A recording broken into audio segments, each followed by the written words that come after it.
तो आज हम बात करेंगे निफ्टी ऑप्शन बाइंग की एक बहुत ही सिंपल स्ट्रैटेजी है जो कि हम 20 मूविंग एवरेज के साथ में यहाँ पे ट्रेड करेंगे, क्योंकि 20 मूविंग एवरेज बहुत ही सिंपल है और इसमें बहुत सिंपल तरीके से ट्रेड मिलता है। यहाँ पे डेली एक ना एक ट्रेड तो मिल ही जाता है यहाँ पे, और ट्रेड यहाँ पे हमेशा 1:3 भी मिल जाता है यहाँ पे बहुत इजी तरीके से। तो अगर आप जो स्टेप्स मैं बता रहा हूँ यहाँ पे 3 स्टेप्स है, यहाँ पे 1 2 3, ये तीन ही स्टेप्स है। 3 स्टेप्स को अगर आप अच्छी तरीके से फॉलो करोगे तो आपको ये बहुत अच्छे तरीके से ट्रेड दे सकता है यहाँ पे। ठीक है, वीडियो को जल्दी से स्टार्ट करते हैं। तो फर्स्ट यहाँ पे देखो निफ्टी का चार्ट मैंने यहाँ पे लगाया, टाइम फ्रेम 5 मिनट ही होगा, बाकी आपको कहीं पे कुछ भी जाने की जरूरत नहीं, सिर्फ 5 मिनट का टाइम फ्रेम देखना है। ठीक है, तो फर्स्ट स्टेप क्या होता है कि अगर प्राइस नीचे है तो हम अप साइड के लिए ट्रेड देखेंगे, और अगर प्राइस ऊपर है तो हम डाउन साइड के लिए ट्रेड देखें। 20 मूविंग एवरेज यहाँ पे लगा के रखो, 20 मूविंग एवरेज के नीचे अगर है अप साइड के लिए देखेंगे, और अगर 20 मूविंग एवरेज के ऊपर प्राइस चल रहा है तो हम डाउन साइड में देखेंगे। ये फर्स्ट कंसेप्ट है। उसके बाद अब ये समझो कि 20 काम कैसे करता है। ठीक है, तो 20 हमेशा क्या करता है कि प्राइस को अपने आसपास रखता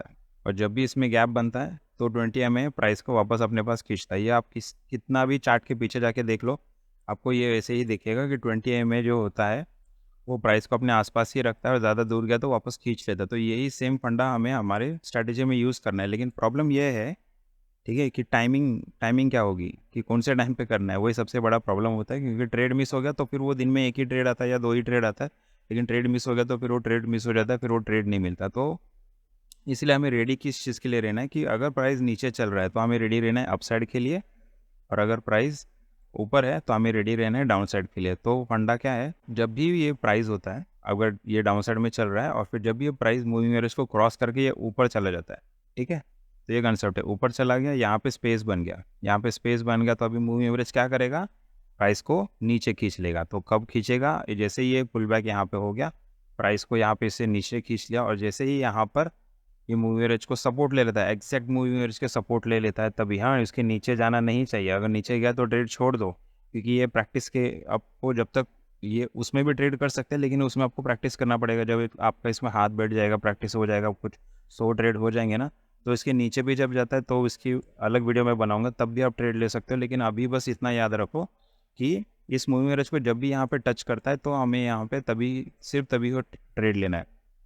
बाकी कुछ सोचना है कि नीचे गया तो वापस ऊपर आ रहा है तो लूँ क्या नहीं, फिर छोड़ दो, फिर हमको ट्रेड नहीं लेना। ट्रेड सिर्फ कभी लेना है जब प्राइस नीचे है, ये गैप बन गया, ये एक बार ऊपर आया, इस मूविंग एवरेज को इसने यहाँ पे क्रॉस कर दिया, ये मूविंग एवरेज यहाँ पे इसने क्रॉस कर दी, ऊपर गई, तो ये स्पेस बन गया। जैसे ही स्पेस बन जाएगा तो 20 क्या करेगा, इसको वापस अपनी तरफ खींचेगा। जैसे ही खींचेगा तो यहाँ पर ये सपोर्ट लेगा, और ये फिर बहुत अच्छा एक स्पीड में मूव आता है। अगर आप जाके देखोगे तो यहाँ पे जो स्ट्राइक प्राइस होता है उसमें भी बहुत अच्छी तरीके से स्पाइक आता है, बाकी जगह पे स्पाइक्स नहीं आएगा, लेकिन यहाँ पर जैसे ही मूविंग एवरेज 20 को टच करता है तो काफ़ी अच्छा यहाँ पे स्पाइक भी आता है, और काफ़ी अच्छा यहाँ पे 1:3 अपनों को आराम से मिल जाता है। तो देखो यहाँ पे लगा के देखते हैं हम पर।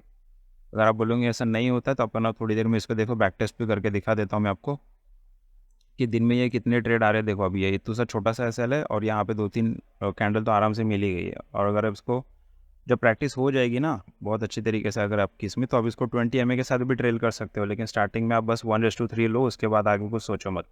अब ये हो गया, स्टार्टिंग में आपको बाइंग साइड का ट्रेड दिखा दिया। अभी देखो डाउन साइड का भी दिखा देता हूँ। तो किधर गया हमारा ब्रश, हाँ ये लिया ब्रश, ये देखो ये डाउन साइड दिख रहा है, इसने 20 को यहाँ पे क्रॉस किया, प्राइस नीचे आई, ऊपर गई, यहाँ पे देखो सपोर्ट लेने के बाद यहाँ पे देखो। अब बोलेंगे अरे ये इधर बहुत छोटा है, अरे छोटा नहीं है। अगर ये देखोगे ना, यहाँ पे देखोगे ना, तो ये ट्रेड देखो डाउन साइड के लिए 1:3 ये भी है एसएल, क्योंकि जितना जो हमारा एसएल होता है, अगर आप 500 का एसएल ले रहे हो तो आपको 1,500 का प्रॉफिट होना चाहिए।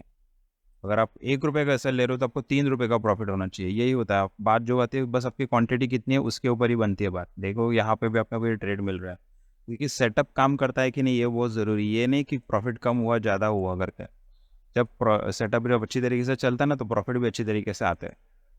ठीक है, अभी इसको निकाल दो। अभी देखो ये फिर से देखो डाउन साइड में दिख रहा है, मूविंग एवरेज को इसने क्रॉस किया। अभी हमारा टाइमिंग कब है, हमारा टाइमिंग हम रेडी हो जाते हैं इसके लिए, और ये बहुत प्रोएक्टिव सेटअप बोल सकते अपने इसको, कि हम रेडी हो जाते हैं। हमको डर नहीं लगता है कि कब लू करके, हमको पता है कि जैसे ही ये इसको टच करेगा तभी हमको लेना है। तो हम यहाँ पे रेडी रहते हैं, क्वांटिटी सब डाल के बैठे रहते हैं। जैसे ही ये टच करेगा, खट से घुसने का, खट से 1:3 लेने का और निकलने का, बस देखो कितना सिंपल सेटअप है।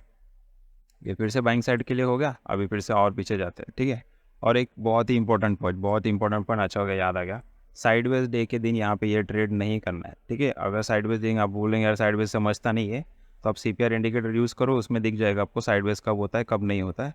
या फिर जब आपका स्टॉप लॉस हिट हो जाएगा ना, तो फिर उसके बाद ट्रेड मत करना। दो स्टॉप लॉस हिट हो गया अगर ये सेटअप के साथ आप ट्रेड कर रहे हो, और दो सेटअप अगर दो आपके स्टॉप लॉस हिट हो गए, तो फिर यहाँ पे वो ट्रेड मत करना, फिर वो छोड़ दो, नेक्स्ट डे के लिए देखो। क्योंकि ट्रेड तो बहुत मिलते हैं, स्टॉप लॉस छोटे छोटे चल जाएंगे, क्योंकि स्टॉप लॉस बहुत छोटे छोटे होते हैं। 1:3 1:5 यहाँ पे आराम से मिल जाते हैं। सेटअप तो बनते हैं लेकिन मत लो उसमें, ठीक है। अभी ये देखो यहाँ पे गैप अप हुआ है, फिर नीचे आए, तो सेटअप तो इधर भी बन रहा है, लेकिन ये थोड़ा सा गड़बड़ वाला एरिया लगता है, इसलिए जहाँ पे कन्फ्यूजन रहता है वहाँ पे ट्रेड नहीं लेने का। क्योंकि देखो यहाँ पे भी खुला, नीचे आया, 20 MA को सपोर्ट लिया, तो यहाँ पे भी ट्रेड बनता है। बट यहाँ पे कंफ्यूज होता है इंसान, लूँ कि नहीं लूँ, इसीलिए फिर वहाँ पे लॉसेस होते हैं। तो जहाँ पे लॉसेस होते हैं, कैपिटल को रिस्क रहता है दूर रहने का मार्केट से। मार्केट बहुत डेंजर चीज़ है, पूरा खींच लेता है, ठीक है। अभी फिर से देखो, ये देखो अभी यहाँ पे साइडवेज सेटअप बन रहा है, लेकिन साइडवेज सेटअप बन रहा है, लेकिन साइडवेज है, साइडवेज में दूर रहने का। क्योंकि हमको जब निफ्टी या बैंक निफ्टी में ट्रेड करते हो, तो स्ट्राइक प्राइस में हमको स्पाइक चाहिए। वो स्पाइक नहीं आता, ये ऐसे दिन, ऐसे जब दिन होते हैं ना, तब स्पाइक नहीं आता है। तो जिस दिन स्पाइक आता है, आप बस उसी दिन ट्रेड करो। फिर से आ गया दिन, ये देखो अपसाइड में चल रहा है। ये देखो यहाँ पे नीचे गया, यहाँ पे देखो सपोर्ट लिया, सेम कैंडल के साथ सपोर्ट लिया, और देखो कितना अच्छा ट्रेड। अभी यहाँ पे देखो डाउन साइड में ये ट्रेड मिल रहा है कि नहीं। ये देखो 1:3 1:4, 1 2 3 4 5 6, 1 2 3 4 5, 5 कैंडल है यहाँ पे, नहीं 6 कैंडल है, 1:6 हो गया ये। और पीछे जाके देखो यहाँ पे, अभी ये अप साइड में है, डाउन साइड में है। और एसएल देखो 10 में से 2-3 बार तो एसएल जाएगा ही, लेकिन एसएल तो छोटा होता है ना, तो वो जाने की टेंशन नहीं होनी चाहिए अपने को। अगर 5 पॉइंट 10 पॉइंट किधर भी चलेगा तो कोई टेंशन नहीं। और सबसे इंपॉर्टेंट बात, अभी सबसे इंपॉर्टेंट बात बता दो, अगर आपने इस वीडियो को अभी तक देखा है, तो सबसे इंपॉर्टेंट बात, क्योंकि कुछ लोग तो निकल गए होंगे, उनको लगा होगा कि ये स्ट्रैटेजी काम की नहीं है, तो जब चलेगा पैसा बनेगा तब पता चलता है, ठीक है। सबसे इंपॉर्टेंट बात मैं यहाँ पे बता रहा हूँ कि जो भी कैंडल आप यहाँ पे लगाते हो, और जो आपका स्टॉप लॉस होता है ना, इसके ऊपर या नीचे 4 पॉइंट का बफर रखना बहुत ज़रूरी है, ठीक है। 4 पॉइंट का बफर रखो, नहीं तो फिर यहाँ पे कभी कभी कैंडल सेम उसके बाजू की कैंडल यहाँ पे ऊपर आ जाती है, और यहाँ पे अपना एसएल हिट होने का चांसेस होता है। तो यहाँ पे क्या किया करो, यहाँ पे ये जो एसएल होता है, ये थोड़ा सा बड़ा कर दो, ठीक है। 4 पॉइंट यहाँ पे रख दो। समझो कि 10 पॉइंट का अगर एसएल जा रहा है, तो 14 पॉइंट का आप एसएल रखो, इतना एकदम कट टू कट मत रखो। तो ये सबसे इम्पोर्टेंट पॉइंट है। नहीं तो फिर बाकी सेटअप बहुत ही अच्छा है, बहुत ही तगड़ा काम करता है। वीडियो जब भी अगर आपको अच्छे लगे, तो इस वीडियो को लाइक एंड सब्सक्राइब करो। और बैक टेस्ट पे तो यहाँ पे कर ही सकते हैं, बहुत सारा यहाँ पे मैंने किया हुआ है, यहाँ पे हमेशा ये सेटअप काम करता है। तो ये स्ट्रेटेजी आपको कैसी लगी, वीडियो के नीचे कमेंट जरूर करना। और वीडियो अगर आपको अच्छी लगे, तो वीडियो को लाइक एंड सब्सक्राइब जरूर करो। और भी नए नए सेटअप्स यहाँ पे मैं लेके आऊँगा। वैसे तो ये पेड सेटअप है, यहाँ पे मैंने फ्री में दिया था, उसका मेन वीडियो में डायरेक्ट डालने वाला था, लेकिन उसका कॉपीराइट आ रहा है, इससे मैंने डाला नहीं। तो सेटअप से और पेड हो या अनपेड हो, क्या फ़र्क पड़ता है, पैसा बनना चाहिए, ये सबसे ज़रूरी है। तो ये जो स्ट्रैटेजी, इससे पैसा बनता है, ये आपने देख लिया, आप भी बना सकते हो। मैं खुद ही यहाँ पे बनाता भी हूँ, हर रोज़ यहाँ पे बनता है, या कभी कभी लॉस भी होता है, लेकिन लॉस बहुत ही छोटा होता है। तो वीडियो अच्छी लगे तो प्लीज़ लाइक एंड सब्सक्राइब करना, और वीडियो देखने के लिए थैंक यू।